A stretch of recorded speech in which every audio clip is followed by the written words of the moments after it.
boa tarde.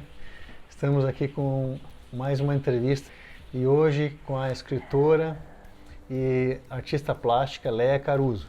Boa tarde, Léa.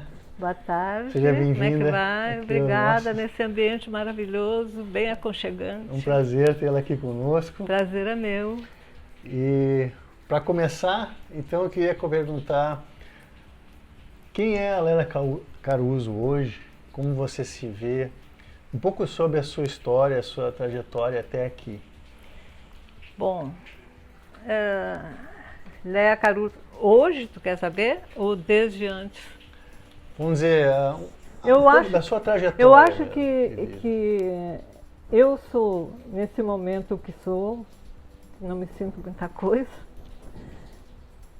por causa da minha infância. Eu tive uma infância maravilhosa, com base no otimismo, na confiança, no bem-estar mental, não é?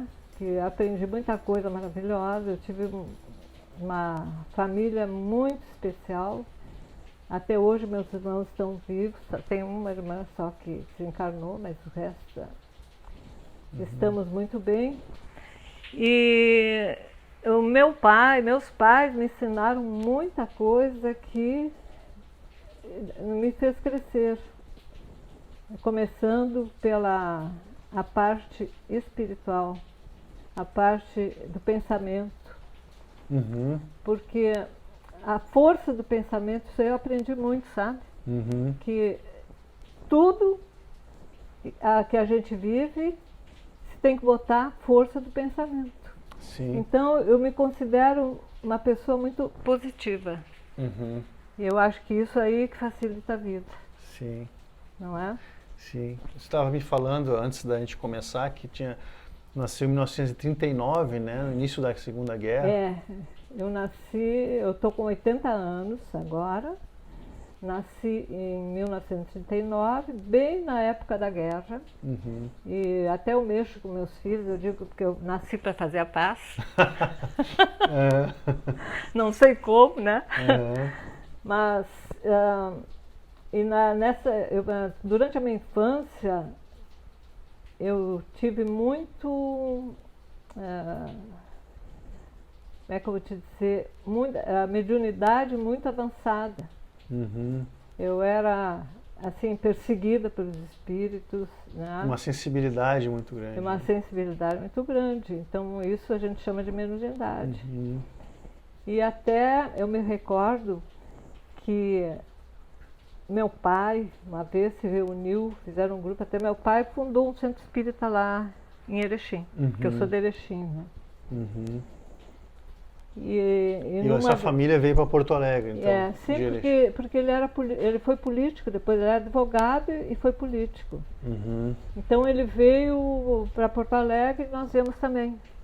Aí eu estudei aqui em Porto Alegre, né, no Colégio Americano, depois fui no Instituto de Educação. Mas teve um fato dessa minha infância que me marcou bastante, que até hoje me recordo, porque eu devia ter uns 5 anos, mais ou menos, que eles fizeram uma sessão espírita para saber sobre a guerra. Acho que eles estavam preocupados quando é que ia acabar a guerra, né? Que foi em 39. Eu devia ter uns 5 anos, nem 5. Como eu era analfabeta, eles precisavam de uma pessoa que tinha mediunidade. Que fosse inocente, né? Em relação à guerra. Exatamente. E que não usasse a sua própria mente, né? Sua própria consciência. Não elaborasse por si coisas, só. né? E eu me lembro que me levaram para o centro espírita. Aí eu não sabia de nada daquilo, mas eu fiz o meu trabalho. Lá pediam para movimentar, parece que era um copo, onde tinha letras em volta. Sim. Né? Então, desde aquela época, eu quis ser espírita, quer dizer, depois, né, na minha juventude.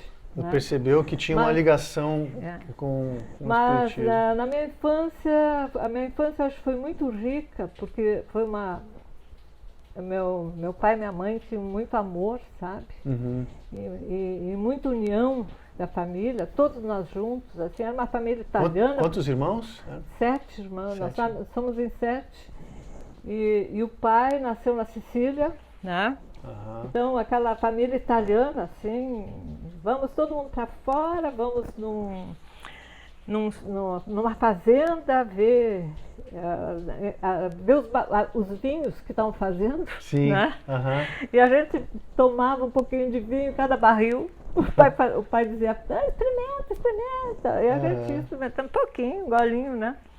Então, bem família italiana. Uhum. E eles me colocaram, desde criança, para estudar piano. Estudei piano durante alguns anos, né? E depois logo para mexer com arte. Então, eu aprendi pintura, e fui pintando e tudo, mas agora o meu forte mesmo é aquarela e escultura. Ah, que beleza. Isso aí é o meu Muito forte, legal. né? Mas em matéria de trabalho mesmo, toda a minha vida foi ser designer de interiores. Uhum. Eu fiz hotéis, né? Fiz 2 hotéis. Um deles até ganhou um prêmio por uma revista americana do mais elegante da América do Sul. Olha. Né? E fiz imensidade de residências. Né? Fiz bom trabalho. Um trabalho de decoração de interiores. Decoração né? de interiores, Muito grande. E uma coisa que o tema dessa conversa é longevidade, né? Então por isso que a gente trouxe a Léa Caruso, porque ela é um exemplo, né, de uma vida longa e frutífera, né? Uma vida cheia de... E feliz. De feliz, né? Exatamente. A senhora teve quantos filhos? 5 filhos. Tive 5 filhos. Mas eu passei alguns maus momentos na minha vida, né? Quando me separei, porque eu fui morar noutra casa, saí de casa com 5 filhos, né? Difícil. E eu tinha que sair para trabalhar. Sim. Né? Então, tive uma dificuldade. Difícil. Só que eu tive sempre tanta fé, sabe? Que eu ia conseguir as coisas. Porque eu aprendi de infância ser isso, positiva, né? Atitude. Tanta fé que eu ia conseguir as coisas, que às vezes eu estava sendo... Naquela época, eu não tinha... O meu telefone não era o mesmo telefone do que eu morava em casa, porque não tinha celular. Sim. E eu fiquei muito preocupada com como meus clientes iam me encontrar. Não é? Aí, a pessoa, porque nós tínhamos uma loja, nós tínhamos uma fábrica de luminárias. Que é a fábrica que é conhecida, muito conhecida no Rio Grande do Sul. Ficou no Rio Grande do Sul e todo o Brasil. Em todo o Brasil, que é Artesanatos Guarici. Uma vez eu estava eu fui para a parte do norte lá, eu me lembro daquele lugar que eu fui. E estávamos caminhando muito bem, aí eu vi um dos lustres lá, e eu falei para a amiga minha que estava comigo, olha, aqui, esses lustres nós fazíamos. E tinha um senhor que estava dentro da loja, foi lá e disse assim, a senhora é a Léa Caruso? A senhora se chama Léa? Eu disse, sim, me chamo Léa. Assim, por que a senhora não pinta mais aquelas maravilhas? Porque eu fazia nos lustres uns medalhões com umas damas antigas, sabe? Pintados nos lustres. Aquilo levava um trabalho tremendo e era muito e as pessoas valorizavam. Muito tempo, né, que se levava naquilo. E aí eu fiz alguns e não fiz mais. E eles queriam aquele, né? A cúpula do abajur, né? E deixa eu te perguntar, teve alguma coisa que você reconhece assim, que na sua vida teria impactado a sua longevidade, toda uma vida saudável, ativa que a senhora tem, né, participante da sociedade, participante de uma série de eventos, né? Já agora lançou o seu 11º livro, não é? Não foi? Sim. 11º livro. Então, tem alguma coisa que a senhora acha que fez estender essa longevidade? Que ajuda, o que é Não, importante? tudo o otimismo que a gente tem, sabe? Porque no momento que meus filhos saíram de casa, foi casando um, foi casando o outro foi saindo, e eu fiquei sozinha, num casarão, que eu tenho uma casa muito grande, sabe, né? Uhum. Eu fiquei, na primeira noite, fiquei com medo de dormir sozinha naquela casa. Aí eu disse, sabe o quê? Eu fiz uma prece e disse, olha, meu Deus, eu me entrego para ti. Tu comandas a minha vida. Uhum. Dali por diante, tudo correu a maravilha. Então, eu comecei a... Como eu estava no Centro Espírita desde 1980, que fui para lá, trabalhar no centro, né?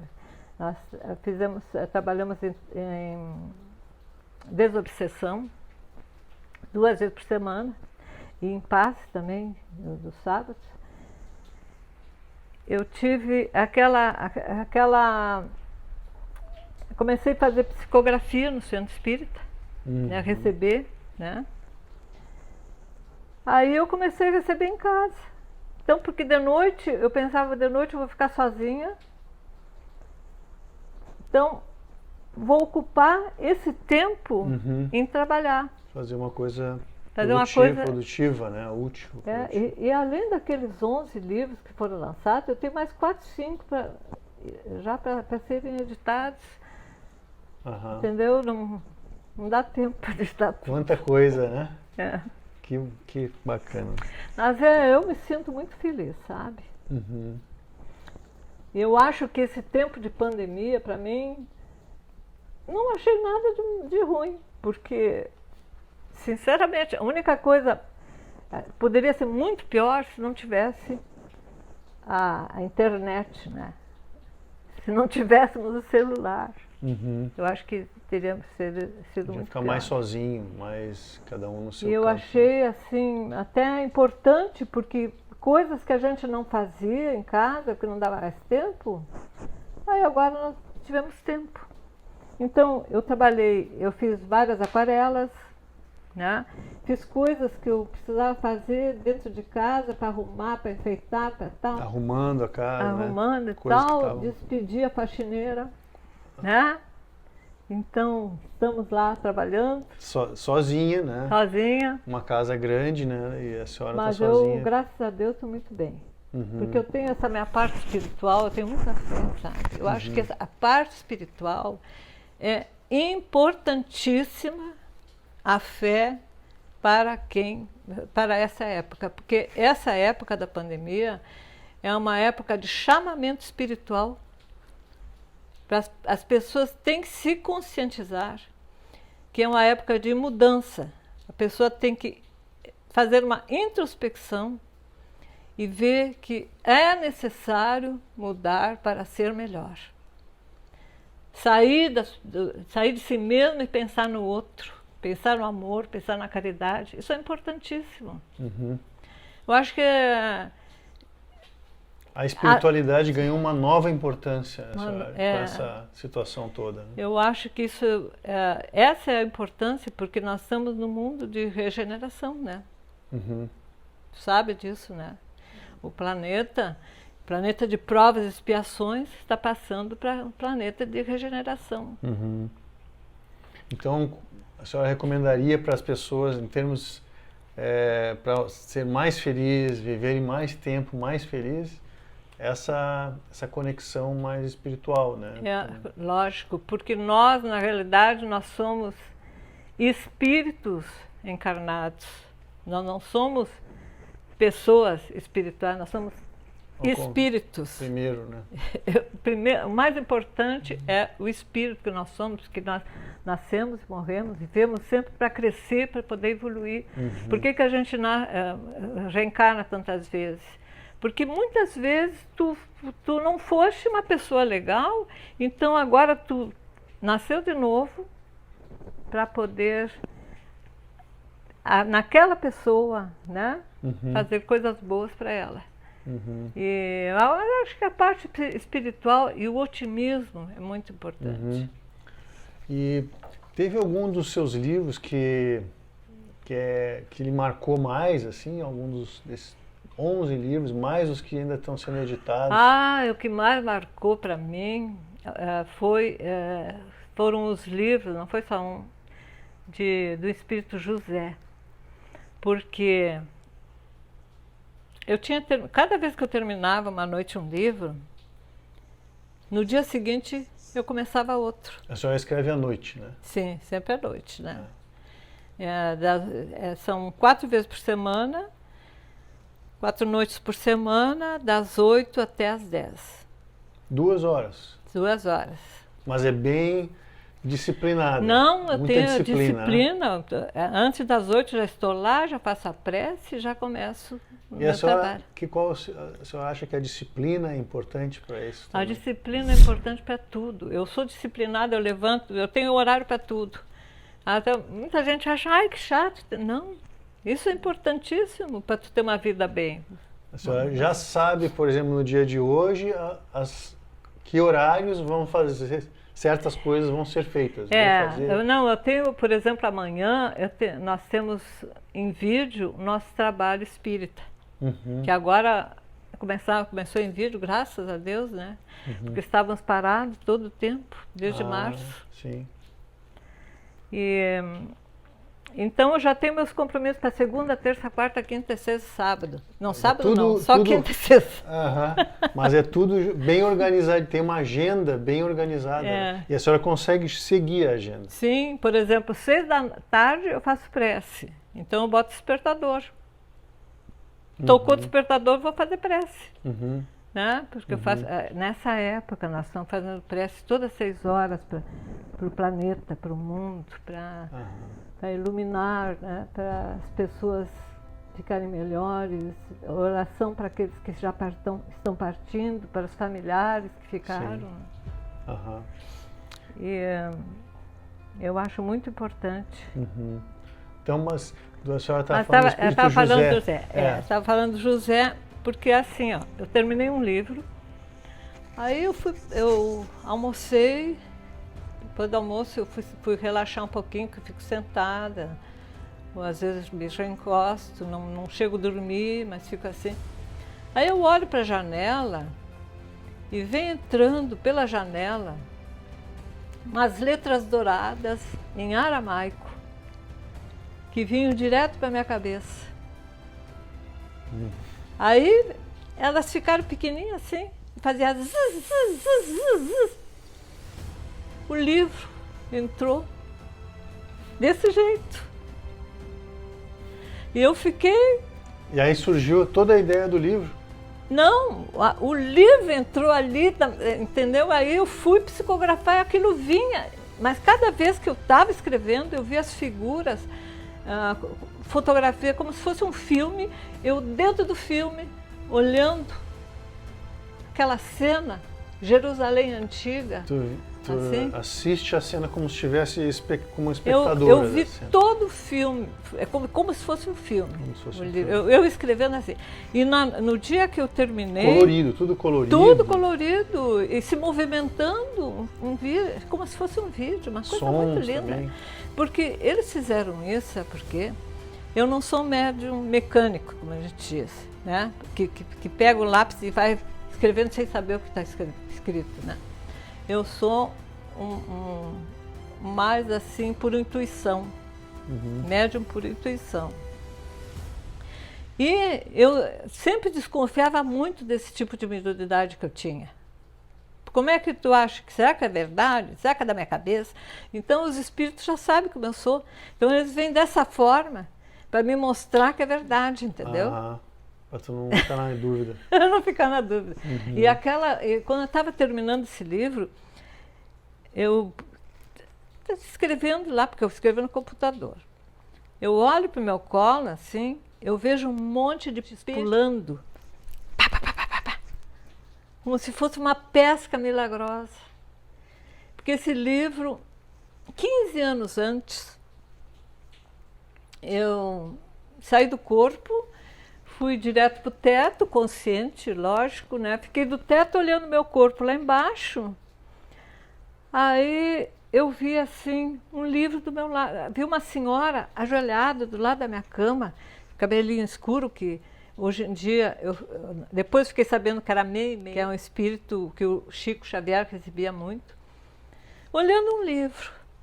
Aí ela fecha o livro e eu olho em cima, Caminho dos Mentores.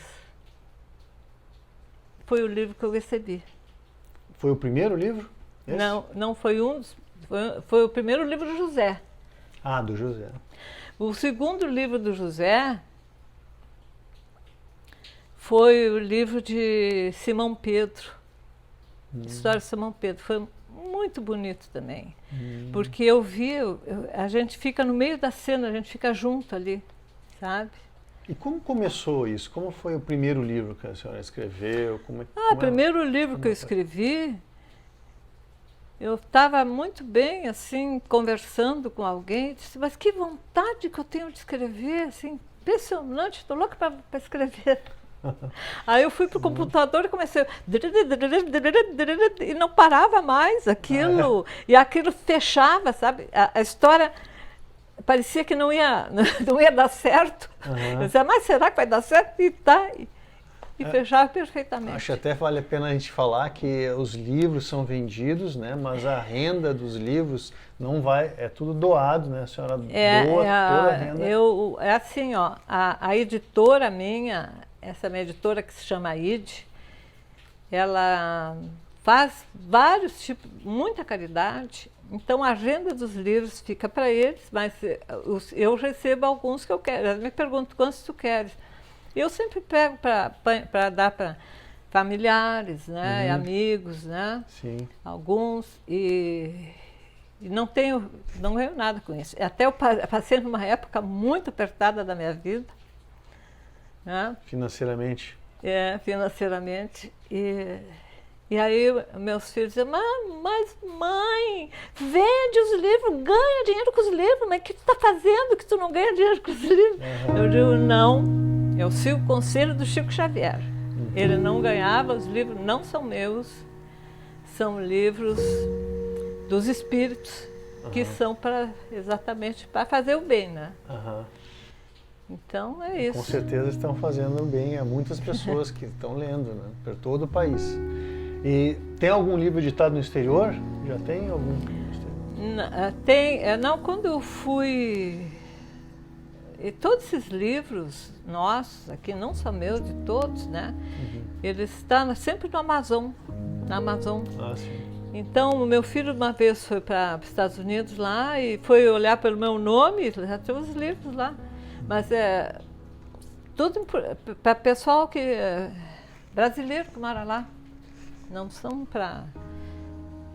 Não tem livro que está... Em outras línguas, não está editado em outras línguas? Não, os do Chico sim, né? Claro, são os livros importantes, são do Chico, né? O do Allan Kardec, né? Sim. Muito interessante. E teria... Que explicação que existe, porque pessoas como eu, assim, né, outros que estão vendo o vídeo, não tem essa capacidade, nunca teve uma experiência todos assim. Têm mediunidade, né? A gente estuda isso no espiritismo, todos têm mediunidade, mas uns têm uma mediunidade ostensiva, que é o meu caso. Porque quem tem esse tipo de mediunidade, antes de nascer, já veio com essa... como é que eu vou dizer? Não é obrigação, mas esse caminho uma missão, a seguir. Com essa missão. É tipo uma missão. Então, tu tem que usar a mediunidade para o bem, né? Agora, a única coisa que eu sinto nessa pandemia, sabe o que é? É não poder fazer a caridade. Porque eu teve uma época que... Agora não dá, lógico, nós não pode sair, né? Mas que eu ia... Um dia da semana, eu procurava no meu bairro quem estava necessitando de alguma coisa. Então eu ia dar passe num que estava doente, na passe no outro, por exemplo, lá no meu bairro, que é Tristeza, depois aqui na Vila Ipanema, né? E e fazer minha caridade assim, fazer uma visita para uma pessoa, né? E aí um dia eu fui descansar depois do almoço e me deitei no sofá, assim, para relaxar depois do almoço, sempre faço, que eu falei, né? Uhum. E saí do corpo e quis tocar Sonata ao Luar no móvel e comecei a imaginar, assim, no móvel, tocando assim na madeira, né? Uhum. Daqui a pouco começo a ouvir tá, tá, tá, tá, tá, tá, tá, a Sonata ao Luar bem alto. Uhum. E aí eu fiquei parada assim, porque eu estava deitada no sofá, né? E aí eu ouvi, Léia querida, ensine aos outros a fazerem como tu. Uhum. Enquanto estava tocando a música. E a música tocou do princípio ao fim, Uhum. né? Numa altura imensa, né? E ele disse pouquíssima coisa, mas sincronizou tudo. Eu nunca vi coisa igual. E aí depois ele disse... Mesmo? Então a senhora estava deitada no sofá.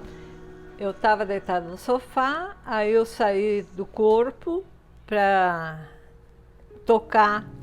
Me lembro, porque eu vendi meu piano, né? Eu tinha um piano, tive um piano durante muito tempo e depois vendi. Uhum. E eu não tinha tempo para tocar, né? Meus filhos lá e tal, com a casa e tal, o trabalho e tudo, não dava tempo. Então eu fui dedilhar em cima da madeira, Sonata ao Luar, e imaginava tá, tá, tá, tá, tá, tá. E daqui a pouco eu começo a ouvir aquele som bem forte, né? Sonata ao Luar, e uma voz dizendo, Léia querida, ensine os outros a fazerem como tu. Então, porque eu fazia visitas uma vez por semana, eu cuidava do meu bairro, assim, ia dar passe ia olhar um doente, ia conversar com quem estava precisando, né? Ia fazer uma caridade. Aquele dia era o dia do meu bairro. E aí ele dizia, no fim, depois de terminar de falar isso, ele disse Úcius. Aí terminou a música, ele terminou de falar Úcius, né? Então eu fui olhar quem foi Úcius. Úcius foi o João Rus, que inclusive o Allan Kardec é uma das encarnações do Allan Kardec. Úcius. Então aquilo foi uma coisa maravilhosa, mas eu não sei como é que ele pôde sincronizar aquela música que é E ele estava tocando, certo? Ele estava tocando a música. Não, a música vinha, uma música maravilhosa, assim, tá, tá, tá, tá, maravilhosa, né? Que a música é Beethoven? É Beethoven. E aí eu vi ele falar pouquíssima coisa, mas deu do princípio da música até o fim. Aí eu disse assim, tudo bem, mas não precisava tocar tão forte, né? Uhum. Porque aquilo quase machucava meus ouvidos. Uhum. Foi uma coisa muito bacana. Nossa. Então isso são coisas da mediunidade ostensiva, porque a nós que temos esse tipo de mediunidade, eu não acho que eu tenho mediunidade tão assim,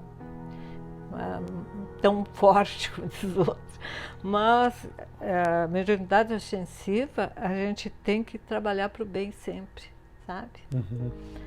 Eu tenho um senhor, um mendigo, que vai lá, bate na minha porta, porque a minha casa, tu sabe, ela não tem grade nenhuma na frente, né? Eu não gosto de grade. Não, casa aberta. E ele bate e eu comecei a dar café para ele de manhã. E eu estava pensando, isso foi mais ou menos eu achava que eram uns 15 anos que eu dava café para ele. Não, isso foi depois que meus filhos saíram de casa. Eu acho que deve ter sido em 1990, por aí, que eu comecei a dar café para ele. Até hoje eu dou café para ele. 30 anos. Ele bate e diz assim, eu digo, quem é? Ele, é o Sérgio, dona Leia. Tem cafezinho aí? Eu disse, tem. Todos os dias quase. Eu digo quase porque tem dias que... Quando a Leinha dá aula lá, que ela tem a escolinha de artes lá na minha casa, né? Leinha é a filha da dona Leia. É. Uma das Minha filha artista, a Leinha Guarice. Também Quando é ela está artista. dando aula lá, aí ele não toca a campainha porque as crianças ficam com medo, né? Porque é uma pessoa barbuda, mas ele ia lá quando era guri, Mas praticamente. barbudo tudo bem. Barbudo hoje em dia está moderno. Não é problema. Tá. Mas eu acho que isso aí é uma coisa importante, sabe? A gente, nessa época de pandemia, assim, a pessoa se virar um pouco para Deus, sabe? Para fazer o bem, para fazer caridade. É importante toda a vida, não só nessa época, mas essa época é a época especial para se pensar em coisas boas e fazer o bem. Eu não tive um problema de angústia, sabe? De tristeza. O meu filho vem de 2 em 2 meses de São Paulo, da França para cá para me ver. Eu fiquei todo esse tempo longe dele, mas a gente tem vídeo para se ver por vídeo. Sim. Então, é da lei de Deus, né? E a gente tem que levar com otimismo e confiança, né? Usando um pouco de criatividade para poder fazer o bem e para render seu trabalho, né? Por exemplo, lá em casa rendeu uma porção de coisa. Sim. Eu só não fiz escultura. Muitas esculturas. Até agora, mas agora nessa época. Nessa época. Mas bastante aquarelas. Olha, um prazer tê-la aqui, dona Leia. Obrigada. Obrigado pela sua presença.